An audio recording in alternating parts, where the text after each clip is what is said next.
L'invité de MC Première. Le MEDEF de Nouvelle-Calédonie fête ses 80 ans. Pour l'occasion, le patronat et ses adhérents étaient réunis mercredi dans un grand hôtel de Nouméa pour débattre sur plusieurs thèmes, économie et fiscalité ou encore protection sociale. Un rendez-vous auquel a assisté le vice-président du MEDEF national. Bonjour Thibault Langsade. Bonjour. Vous êtes en visite sur le territoire. Vous êtes évidemment un proche de Pierre Gattaz, le président du MEDEF. Au niveau national, vous êtes en charge des TPE et des PME. Ici, en Nouvelle-Calédonie, vous êtes venu dire quoi au patron ? Bon, d'abord, je suis venu répondre à l'invitation du MEDEF Calédonie sur les 80 ans. C'est aujourd'hui la première organisation patronale du territoire, plus de 1300 entreprises, ça représente plus de 60% de l'emploi salarié. Et fêter les 80 ans, eh bien, la famille se rassemble.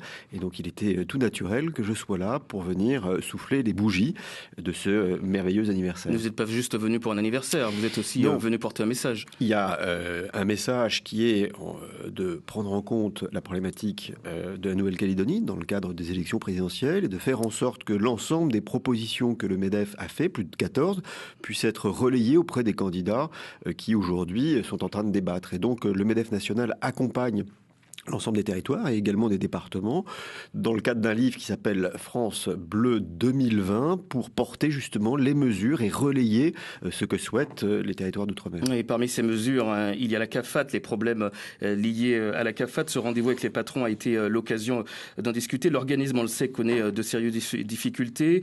Les régimes sociaux sont financés à 80% par les cotisations sociales et donc par les entreprises. Vous êtes d'accord avec Didier Leroux, membre du MEDEF local? Il dit qu'il faut trouver un mode de financement différent, nouveau. En tout cas, ce qui est clair, c'est que quand on regarde les différents régimes sociaux, d'ailleurs, en France, on pourrait envier ce que vous avez mis en place en Nouvelle-Calédonie, parce que les régimes souffrent, mais enfin, ils sont déjà souvent, un peu plus équilibrés que ceux que nous avons en métropole. Donc, on peut féliciter la bonne gestion, même si aujourd'hui, compte tenu de la situation économique, il va falloir trouver d'autres solutions. La transition numérique, la révolution digitale, le mode de travail qui fait que le travailleur indépendant, qui cotise moins, aujourd'hui, a besoin également de participer au système de protection. Et donc, quand on voit une assurance chômage qui est aujourd'hui à l'équilibre, mais peut-être qui par la suite, compte tenu de la situation économique, peut se déséquilibrer, il va falloir que l'on réfléchisse à d'autres méthodes de financement. Et faire payer autres méthodes de uniquement les entreprises, ça ne fonctionne pas. Et donc, il faut regarder ce qui relève de la solidarité et de ce qui relève des entreprises. Est-ce que la politique familiale doit être financée par les entreprises ? Non, ça doit relever de la solidarité du territoire. Ça veut dire quoi ? Ça veut dire qu'il faut partager les taxes aujourd'hui ? Ça veut dire qu'on taxe trop les entreprises ? Aujourd'hui, par définition, on taxe trop les entreprises. Et moi, j'ai une certaine forme d'inquiétude sur ce que le gouvernement s'apprête à mettre en place sur les accords compétitivité, et notamment sur l'encadrement des marges, qui est d'une certaine façon un non-sens et un déni de réalité opérationnelle de ce qui se passe dans les entreprises. Je ne dis pas qu'il faut supprimer toutes les taxes. En revanche, si on veut relancer la compétitivité des entreprises, si on veut relancer la dynamique, c'est certainement pas en les taxant que cela fonctionnera. Maintenant, si on revient sur le sujet de la protection sociale, il faut regarder comment on peut basculer sur des taxes ou sur des dispositifs d'impôt, et pour ne pas pénaliser bien évidemment l'ensemble des citoyens, mais de faire en sorte que ce soit plus juste et plus équilibré. Ça serait difficile de ne pas pénaliser les citoyens si on parle d'impôts, et donc ça serait taxé finalement d'une certaine manière les Calédoniens à la place des entreprises. Oui, mais ne vous y trompez pas. La croissance, c'est l'entreprise. L'emploi, c'est l'entreprise.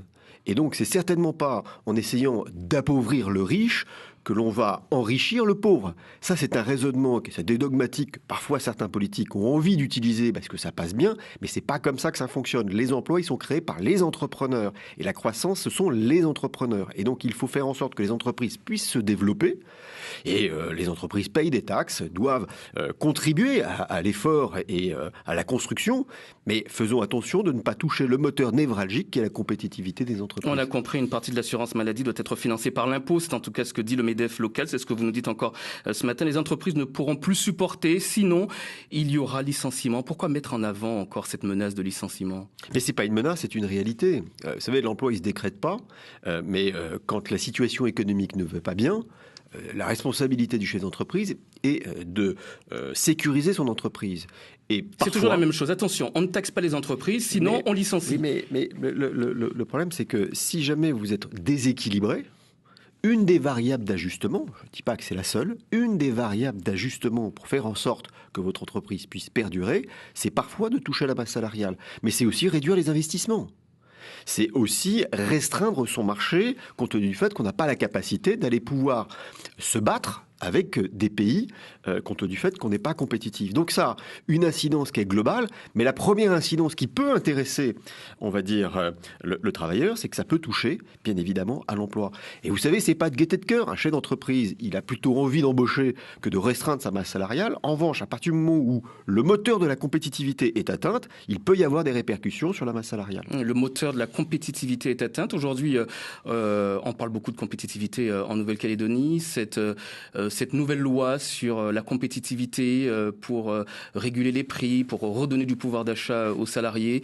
Votre regard, vu de l'extérieur? D'abord, le premier point, c'est qu'il y a eu un énorme travail de fait, en collaboration avec le MEDEF, le gouvernement, sur la simplification fiscale. Je veux dire, c'est que la mise en place de la TGC, elle est un outil qui semble être plus adapté, plus lisible. Est-ce que c'est bon toutefois d'exporter le modèle extérieur ici à un petit territoire? Je veux dire, ce modèle extérieur, vous l'avez créé, on ne peut pas dire que vous en êtes inspiré, et d'une certaine façon, avec les corps intermédiaires de la Nouvelle-Calédonie. Donc, on est dans un processus qui est assez transparent et qui doit fonctionner. Après, c'est quand même inspiré de la TVA métropolitaine pour la mettre en place, la TGC. Oui, mais c'est présent dans beaucoup de pays. On ne peut pas dire que vous avez exporté un modèle. Après, ce que je veux dire, c'est que si on met en place des contreparties pour dire on va vous mettre en place une fiscalité, mais la contrepartie, c'est que vous devez faire ceci, cela, eh bien, c'est pas comme ça que cela fonctionne. Et l'encadrement des marges à terme, d'abord d'un point de vue idéologique,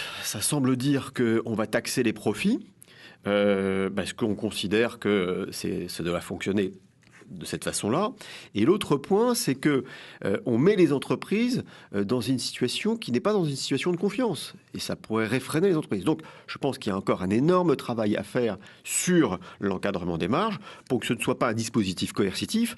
Faire baisser les prix à partir du moment où on relance la compétitivité, on est dans une logique gagnant-gagnant. Il est important que la consommation, qui est quand même un des piliers de la croissance, puisse bien fonctionner. Mais il faut faire également en sorte que les entreprises soient compétitives.